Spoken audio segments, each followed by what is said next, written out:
अस्सलाम वालेकुम बच्चों। आज हमें गज़ल पढ़नी है हकीम मोमिन ख़ां मोमिन की। तो मोमिन की पैदाइश 1800 में हुई और वफ़ात उनकी 1852 में हुई। हकीम मोमिन ख़ां नाम मोमिन तख़ल्लुस था। दिल्ली में पैदा हुए। उनका ख़ानदानी पेशा तबाबत था, लेकिन उन्हें तिब के अलावा दूसरे बहुत से उलूम और फ़नून मसलन मंतक़, हैयत, नजूम और रियाज़ी में भी महारत हासिल थी। यानी ख़ानदानी पेशा तो उनका तबाबत था, हिकमत थी, लेकिन उसके अलावा और दूसरे बहुत से उलूम व फ़नून थे जिसमें उन्हें महारत हासिल थी, यानी माहिर थे उन उलूम के। मोमिन अपने ज़माने के नहायत ज़ेल और ज़हीन लोगों में शुमार होते हैं। उन्हें फ़ारसी ज़बान पर भी क़ुदरत हासिल थी। उनका फ़ारसी कलाम आला दर्जे का है। मोमिन ने निस्बतन कम उम्र में अपने मकान के कोठे से गिरकर इंतकाल किया। यानी वो गिर गए थे अपने मकान के कोठे से, छत पर से, और वफ़ात हो गई थी उनकी। मोमिन की शायरी पुरअसर मगर महदूद अंदाज की है। इनके अक्सर अशार मुश्किल होते हैं क्योंकि वो इशारों से ज़्यादा काम लेते हैं। आशिक और माशूक के दरमियान जो मुख्तलिफ़ तरह की बातें होती हैं, उनके आशिकाना बयान को मामला बंदी कहते हैं। मामला बंदी मोमिन का ख़ास मैदान है। उनका कमाल ये है कि पेचीदा और आसानी से समझ में ना आने वाले तर्ज के बावजूद उन्होंने मामला बंदी को बड़ी खूबी से निभाया है। कि मामला बंदी के अशार आसानी से समझ में नहीं आते, लेकिन फिर भी उन्होंने इनको बहुत खुश उसलूबी से खूबी से निभाया है।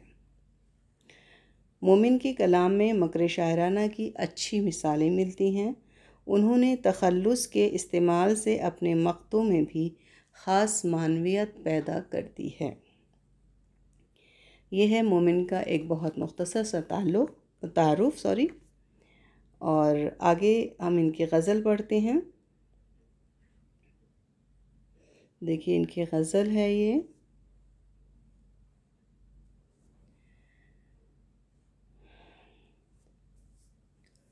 गैरों पे खुल न जाए कहीं राज देखना, मेरी तरफ पे गुम्ज़ो गुमाज़ देखना। क्या कहता है? गैरों पे खुल न जाए कहीं राज देखना, मेरी तरफ पे गुम्ज़े गुमाज़ देखना। कहते हैं, देखिए, कभी कभी ऐसा होता है कि हम जानबूझकर किसी को नज़रअंदाज करते हैं, ठीक है, इग्नोर करते हैं। तो यहाँ शायर यही कहता है कि महफ़िल में शायर भी मौजूद है और उसका महबूब भी मौजूद है। तो शायर अपने महबूब से कहता है कि कभी कभी मेरी तरफ भी निगाह कर ले।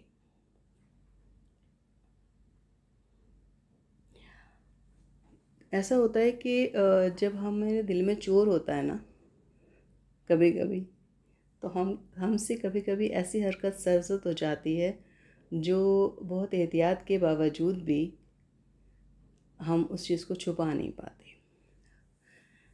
तो कहते हैं कि अगर तुम महफ़िल में सबसे बात कर रहे हो, सबकी तरफ देख रहे हो, और सिर्फ एक मेरी ही तरफ ना देखो और मुझसे ही बात ना करो, तो ये भी बात लोगों के दिल में शक पैदा करती है।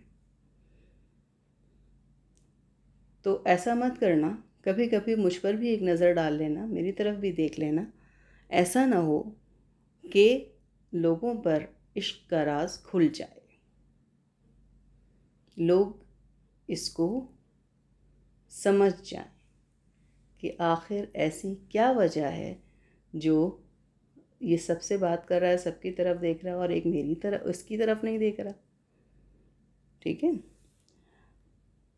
तो यहाँ शायर का कहने का मकसद यही है कि भरी महफिल में आप सबसे बात कर रहे हैं और तुम सबसे बात कर रहे हो, और एहतियातन तुम उस एक शख्स से बात नहीं कर रहे हो, तो वो भी तो बदनामी का सबब बनती है, वो भी तो लोगों के लिए सोच के दरवाजे खड़े करती है। ठीक है। तो इसलिए तुम कभी कभी मुझ पर भी एक नज़र डाल लें। उड़ते ही रंगे रुख मेरा नज़रों से था नेहा, इस मुर्ग़ पर शिकस्ता की तरफ परवाज़ देखना। उड़ते ही रंगे रुख मेरा नज़रों से था नेहा, यानी देखिए एक परिंदा है जिसके पर टूटे हुए हैं, तो क्या वो उड़ सकता है? अगर कभी ऐसा हो कि शिकारी सामने आ जाए, या तूफ़ान आने वाला हो, या कोई आंधी आने वाली हो, और एक परिंदा है वो उसके पर टूटे हुए हैं, मजबूर है वो उड़ने से, तो उस पर ना घबराहट तारी हो जाती है, परेशान हो जाता है। तो वही चीज़ यहाँ शायर कहता है कि वो अपने महबूब से इजहार इश्क करना चाहता है, लेकिन उस पर पहले ही घबराहट तारी है।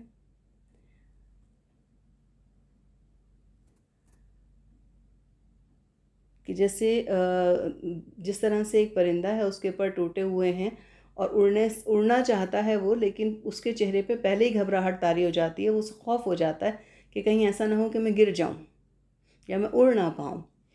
तो यही चीज़ शायर के साथ है कि शायर महबूब से इजहार इश्क तो करना चाहता है, लेकिन उससे पहले ही उसके चेहरे से ज़ाहिर हो जाता है कि घबराहट इससे हो रही है, ये परेशान है। उसका चेहरा हर चीज़ साफ बता देता है, मतलब चेहरे पे ज़ाहिर हो जाती है घबराहट। इतनी घबराहट है उसे, बात करने से पहले ही घबरा रहा है वो, तो वो क्या इजहार इश्क करेगा? हिम्मत और हौसला तो उसका पहले ही ख़त्म हो चुका है। ठीक है।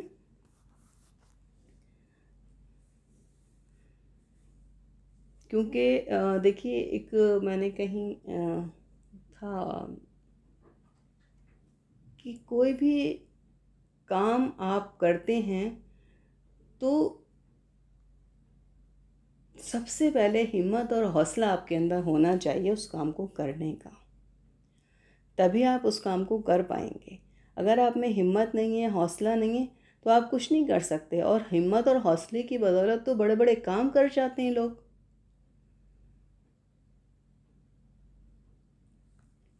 ये जो पहाड़ों पर लोग चढ़ जाते हैं, ये जो खलाओं में घूम रहे हैं, तो ये क्यों? भाई इन्होंने हिम्मत की, हौसला दिखाया। ऐसा तो नहीं है ये भी आप ही की तरह इंसान हैं। तो कोई भी काम करने के लिए इंसान में हिम्मत और हौसला होना ज़रूरी है, तभी वो उस काम को कर पाता है। कोशिश करनी चाहिए। कोशिश इंसान तभी करेगा जब उसमें हिम्मत होगी।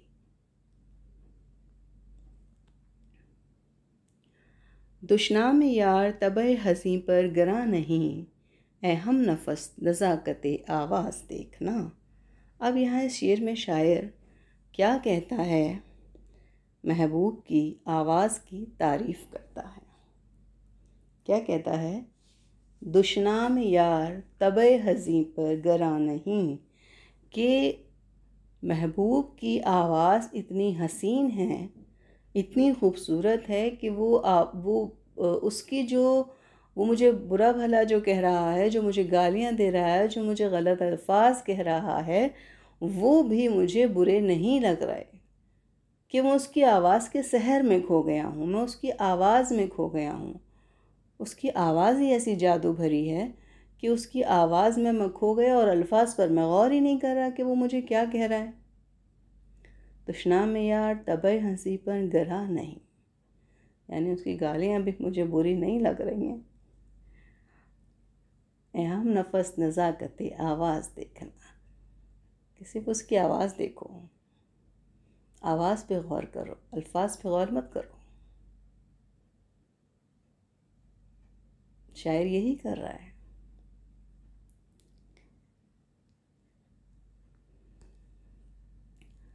देख अपना हाले ज़ार मुनज्जम हुआ रक़ीब, था साज़गार ताले नासाज देखना।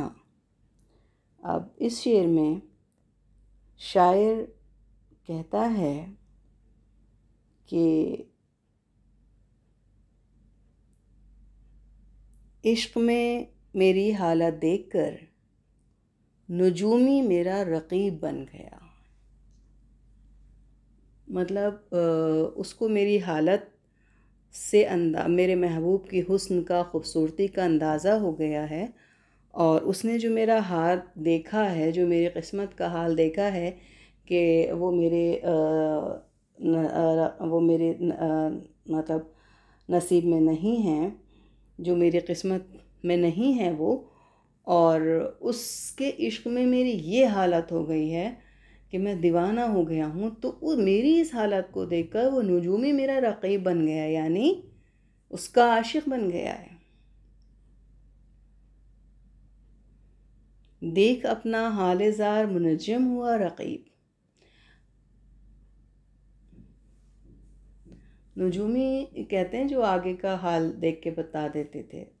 पहले ज़माने में कभी हुआ करते थे बादशाह वग़ैरह के दरबार में, सितारों का से देख के हाल बताते थे, या हाथ देख के कुछ आगे का बता दिया करते थे। तो था साजगार ताले नासाज देखना, कि जो मेरी हालत है, इन हालात को देखते हुए वो भी मेरा रक़ीब बन गया है, मेरी किस्मत को देखते हुए। अगला शेर। कुश्ता हूँ उसके चश्मे फसूगर का ए मसीह, करना समझ के दावे एजाज देखना। यानी मसीह से मुराद हज़रत ईसा अलैहिस्सलाम, और आप ये जानते हैं कि हज़रत ईसा अलैहिस्सलाम को अल्लाह ताला ने ये मोजज़ा दिया था कि वो बीमारों को शिफायाब कर दिया करते थे अल्लाह के हुक्म से, और मुर्दों को ज़िंदा कर दिया करते थे। तो ये अल्लाह के हुक्म से होता था। तो कहते हैं कि यहाँ शायर ये कहता है कि ए मसीह, ए ईसा, तुम अगर मुझे ठीक करने का दावा करो तो बहुत सोच समझ के करना, क्योंकि मैं इश्क का बीमार हूँ, अपने महबूब की आँखों का बीमार हूँ। जादू भरी आँखों ने मुझ पर असर किया है, उनका बीमार हूँ मैं, उनका दीवाना हूँ। और अगर तुम ये दावा करो कि मुझे ठीक कर दोगे तो बहुत सोच समझ के करना।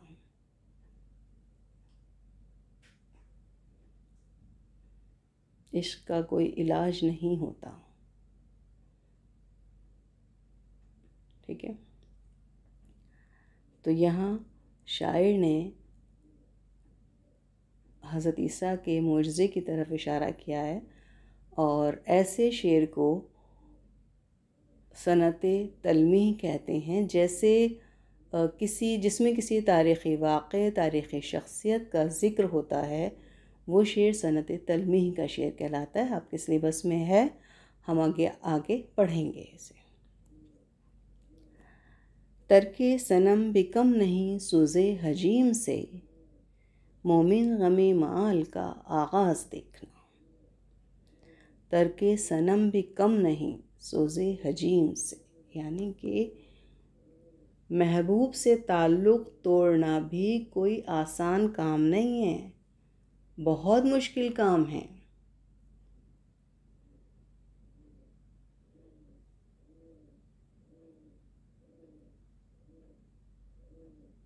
अभी तो शुरुआत है, अभी आगे देखना तुम्हें कितनी परेशानियां होंगी। तुमने जोश में आके महबूब कह तो दिया, महबूब से ताल्लुक़ तोड़ रहे हो, महबूब से ताल्लुक़ तोड़ तो लिया, लेकिन महबूब से ताल्लुक़ तोड़ना बहुत मुश्किल काम है, कर नहीं पाओगे इसको। अभी आगे आगे देखना तुम्हें कितनी परेशानियों का सामना करना पड़ेगा, किस तरह तुम रह पाओगे। ठीक है, इसके बाद हम आइए इसके सवाल जवाब देख लेते हैं। क्या कहता है शायर इसमें सवाल जवाबों में। शायर को किस राज के खुल जाने का खौफ है? आपको जानते हैं आप क्या है? रंगे रुख उड़ने का इशारा किस तरफ है? और शायर पर शिकस्ता किसको कह रहा है?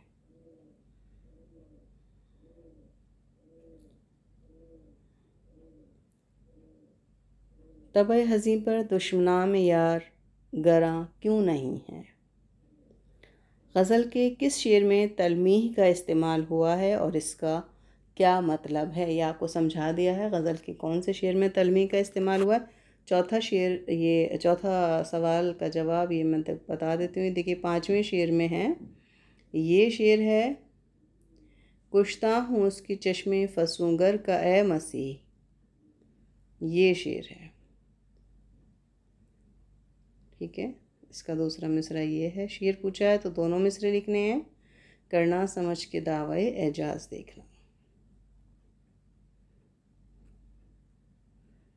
और इसका क्या मतलब है ये भी आपको बता दिया है कि क्या मतलब है, तलमीह किसे कहते हैं। चलिए मोमिन की गज़ल हमारी पूरी होती है। अल्लाह हाफ़िज़।